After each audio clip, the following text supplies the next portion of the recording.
Tonight we have a truly special individual here to speak, Brian Clark. On September 11, 2001, Brian Clark was on the 84th floor of the World Trade Center South Tower when the second hijacked airplane slammed into the building 6 floors below him. Brian is one of only 4 individuals who survived from above the point of impact. During his descent, he heard cries of help from within the 81st floor and successfully rescued a stranger who was trapped by debris. Brian's story has been told in several documentaries, including shows seen on NBC, Fox, the Discovery Channel, CNN, History Channel, A&E, and PBS.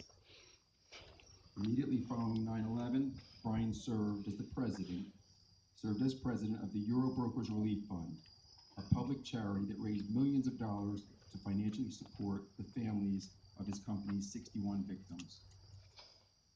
In 2004, Brian was the recipient of the Norman Vincent Peale Award for Positive Thinking. Retired after a 32-year career on Wall Street, Brian and his wife Diane live in Mahwah, where they raised 4 children and now enjoy 11 grandchildren. Please join me in welcoming Brian Clark.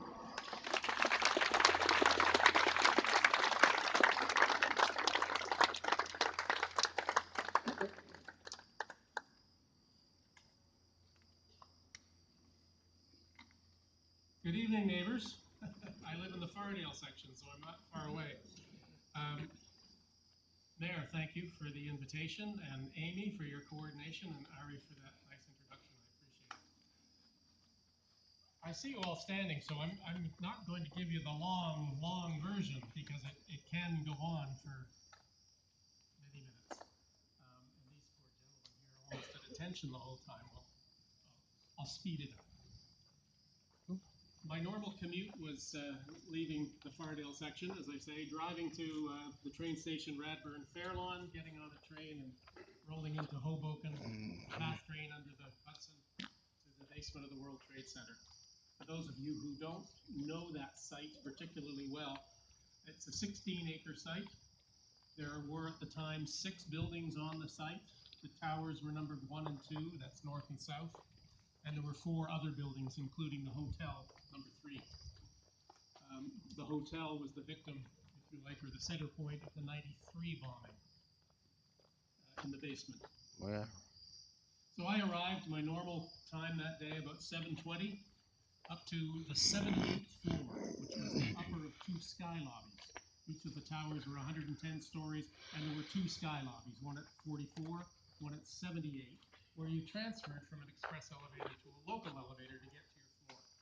So up to 78 you would go in about a minute, across the hallway, local elevator, up to 84 where we resided. Our firm occupied the entire 84th floor. The buildings were 208 feet by 208 feet, about the size of an acre, large buildings. I was at my office, which was on the, I'm going to do a little geography for you here, okay? Because it helps, I think, as you imagine the story. Picture the North Tower in box 1 of a 3 by 3 box. So box 1 is Tower 1. And then you go 2, 3, 4, 5, 6, 7, 8 is the South Tower, and 9. My personal office was on the west side of the South Tower. Okay, so picture North Tower, South Tower, and my office on this wall. Typing away at my keyboard, glass behind me a couple of yards. In my office, I'm opening emails or doing spreadsheets at quarter to 9. At 8:46, this loud boom, boom, this double explosion. The lights above me kind of flickered, and my head jerked up, looking at the lights, and my peripheral vision caught something in the window, and I spun around just 2 or 3 yards behind me, against the glass, 84 floors in the air, swirling flames. Just like, what is this? And the glare just sort of set me back from the glass for a moment, and then it dissipated. And then floating out in the air were singed newspapers, computer sheets, and so on. Now, again, back to the map. What had happened at that moment was the first plane hit the north wall of the North Tower on the 93rd floor. Boom was the hitting the building, and the second boom was the explosion within the building, and the flames just roared out the south side of the North Tower in the 93rd floor and filled the airspace, again in that map, through box 4 and box 7, right past my window. That's what I saw. I didn't know that's what it was. Nobody knew what it was, really. Not a few people, but not the world yet. The TV sets, of course, went on around as something's happened in New York City, somebody in Stockholm, Singapore, wherever. Allendale, Malwa, the TVs were going on, and people were starting to learn very quickly something has happened, but we weren't sure what yet.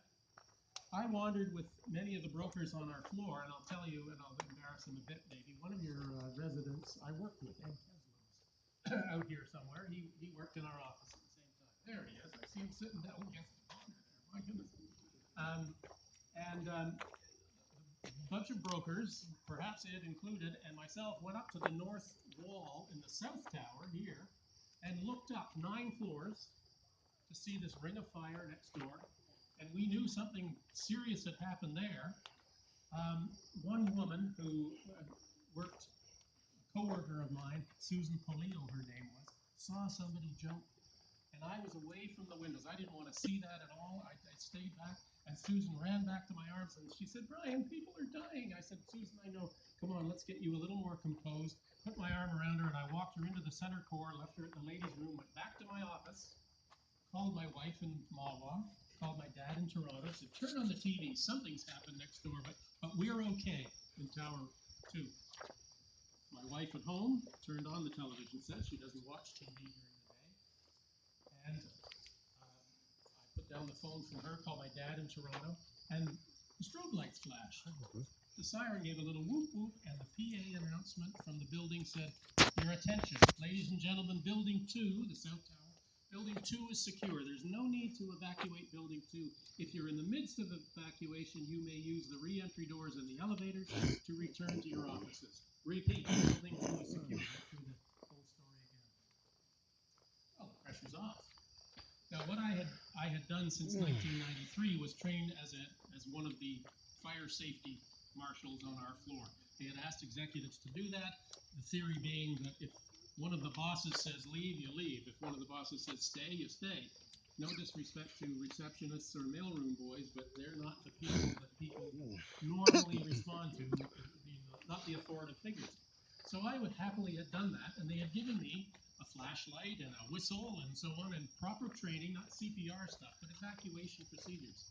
So after the glare of the flame on the window, I put the whistle around my neck, grabbed the flashlight, and when I came out of my office after the announcement that our building was secure, I had my flashlight in the pocket.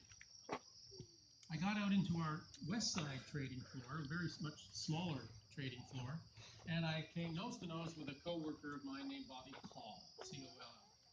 And I said, "Bobby, what have you heard? Do you know what's going on?" He says, "No." He says, "I was down the stairs," and he said, I heard the announcement, so I came back up. And as he finished that sentence at 9:03, boom, boom, much louder this time, our building was rocked.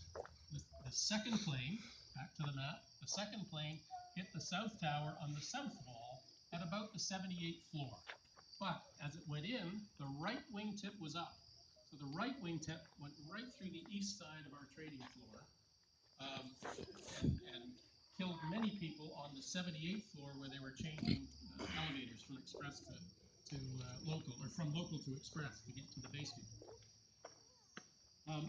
I will tell you, for the next 10 seconds, I was terrified. And fortunately for me, that was the only 10 seconds of the day that I was afraid. Whether this happened or not, I don't know, but the sensation I felt Just not my right. after that boom boom was that our whole building slowly swayed 6 to 8 feet toward the Hudson River. I know that sounds extraordinary, but I'm telling you that's what I sensed. It stopped, and for 5 seconds it swayed back to vertical. And with a noticeable hop, as all the steel, I guess, went back into square, I had this feeling wash over me. "Brian, you're going to be fine." And it was just such a comforting feeling. I felt like I was in control. also, within that first second, I mean, it takes me a moment to tell you everything that happened in a second or even 10 seconds. Everything came out of the ceiling. All the speakers, the air conditioning ducts, the suspended ceiling, lighting, everything rained down on us. Being a brokerage firm, we had everything up on raised floors. They were 2x2 concrete slabs up on 6-inch pedestals with all our cabling, telephonic and computer cabling running underneath the floor. All of that went out of square as the building torqued. It was just this random cobblestone almost. And the air was just filled with this chalky white dust, not black smoke, no flames anywhere near me on the west side of the 84th floor. And I reached in my pocket and I shone the light around in this dust, and I gathered up 6 or 8 co-workers and led them into the center core. In each building there were 2 crossed hallways, a north-south and an east-west hallway. You got troubles back there? Okay. So I led this group into the center core and down the hallway. As I went down the hallway, the one hallway I was in had no fire escape in it. There was only fire escape doors in the other 3 sections of the hallway. So I continued to that intersection and turned left and to stairway A. We found out later that there were no stories like mine of anybody descending stairway B or A. Sorry, C. So fortunately, I picked the right stairway. I can't explain that. Just at random, there I was. Leading this group down the stair, we only went 3 floors to the 81st floor when we were stopped by a heavy-set woman coming up the stairs, and she blocked my way. The train will disappear.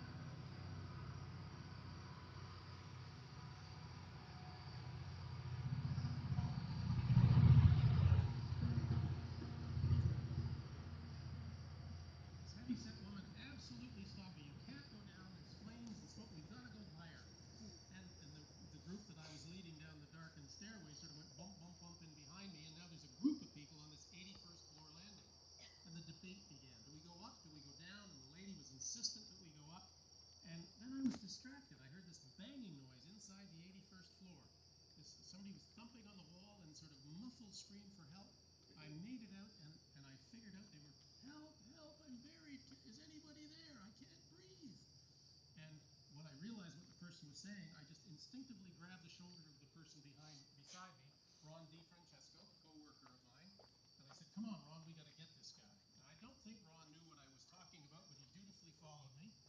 The door frame had blown off the wall, and we were able to push the drywall back a bit and squeeze sideways through the gap, and I have this very clear vision of everybody turning around on that landing and starting up the stairs. And they all went up and they all died that day. On 81, I went with my flashlight, and I've explained this many times, the vision of in that floor filled with smoke. My flashlight was like your high beam headlight on a foggy country road at night. All you saw was the beam go out a few yards and disappear into the particles. The stranger's voice was perhaps 20 yards away. Halfway there, Ron, right beside me, was completely overcome with smoke. And he's coughing and sputtering, and he went back to the stair, and Ron went up. And I noticed at that moment, I can't explain this at all, miraculous is one of the words I used, was a bubble of fresh air. I was absolutely breathing normally. And yet right in front of me, Ron is overcome with smoke. But I carried on. I got to the stranger, and he said, "Can you see my hand? Can you see my hand?" As I got closer to him, and suddenly his hand was down near the floor, waving. His head was behind a hole in the wall, and his hand was out waving like this. And suddenly, I put the light up to his eyes. "Hallelujah! I've been saved," he said. And I said, "Look, we got work to do here, you know." And he pulled himself back into this behind the wall. I removed debris, and we could not move this wall in front of us. I stood a desk up on its end and climbed up on it, and the false ceiling had fallen away, and I was now about here looking down on this 9-foot wall into this pit where he was. I said, "You got to jump out of there. That's the only way out." He jumped once. I missed him. I said, "You must do this." Up he came a second time, and I somehow hooked under his arm and heaved him up and over that wall. We fell in a pile of debris, and as the desk teetered over, and he gave me a great big kiss. And I sort of dusted myself off, and I said, "I'm Brian." And he said, "I'm Stanley." He said, "We'll be brothers for life." Stanley is an Asian Indian. 15 years younger than me. He had a gash on his left palm, and I had a cut on my right palm from moving the debris. And I confess I'm the one who did it, not Stanley. I know it's probably something you shouldn't do in this day and age, but I swooshed our hands together and I said, "We'll be blood brothers for life." You know, that's how. So he and I made our way back to the stair with my flashlight, and that was the fateful moment when I shone the light down the stair, and all I saw was the smoke sort of roiling up the stair, no flame. We dug our way through debris, 6 or 7 floors. We got down to the 74th floor, and that's where conditions were more or less normal. The lights were on at last, and there was fresh air. I could sense that was coming from below. Water was cascading underfoot. An inch or two of water from broken pipes and so on, and that soon disappeared the lower we got. We saw nobody in the stairway.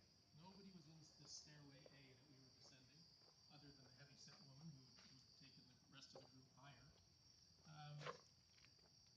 We passed one man on the 68th floor, another co-worker I of wish mine you that did has your called shush. me Jose Marrero, and if I break down a bit, this is usually where I get emotional. Jose was walking up the stairs, beautiful guy, 32 years old, radiant smile. Everybody loved Jose. He was our chief security guy, and he did a lot of technology work and so on. And I said, Jose, where are you going? He's coming up the stairs. He said, well, I can hear Dave Vera up above. He's on the walkie-talkie. I'm going up to help him. I didn't explain that Dave Vera was in my little group that had gone up, and he was carrying a walkie-talkie, as was Jose. They were both on our technology team. They used walkie-talkies in their daily task out on the training floor, fixing telephone lines and so on. So that's why we put them on our fire safety team. And so I said, well, I'm getting this guy from Fujibank out. And Jose said, no, I'll be fine. No, I'm okay. And up he went, of course, and Jose died. Stanley and I continued on down.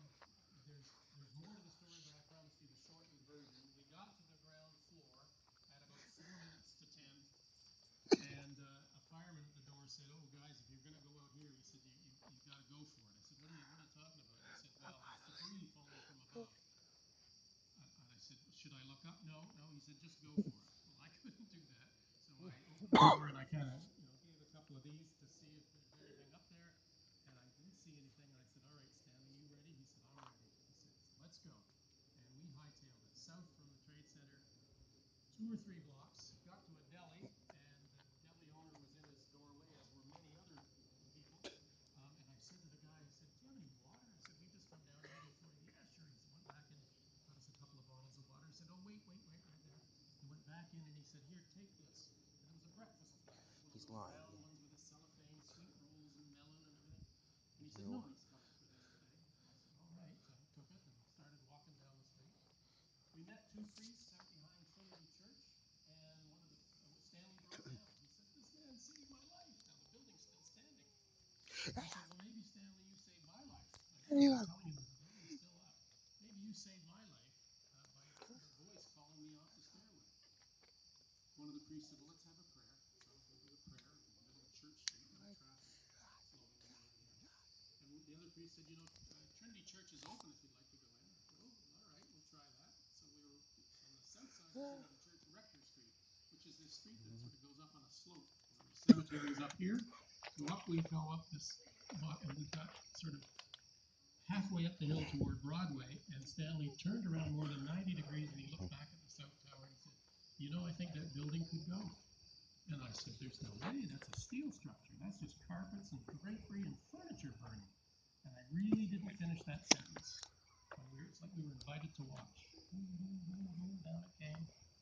8 to 12 seconds, some time frame like that. Trinity Church acted as like a seawall.